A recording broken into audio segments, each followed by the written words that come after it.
Bawat bata may tanong, ba't ganito? Ba't ganon?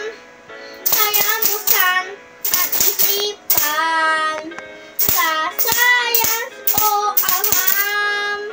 Kaya sa sineskwela, tuklasin natin ang siyansya.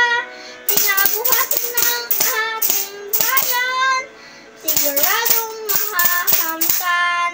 Tambourines are used for regular percussions.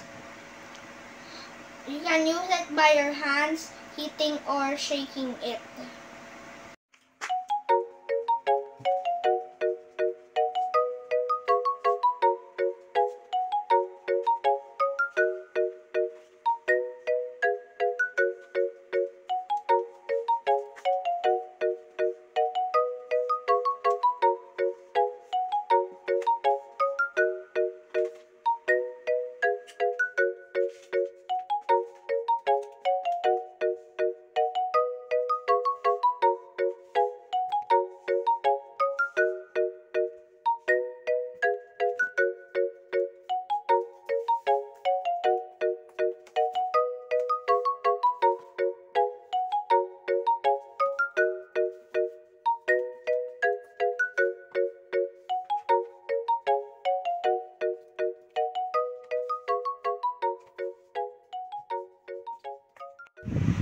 To show kindness, I was able to clean the living room.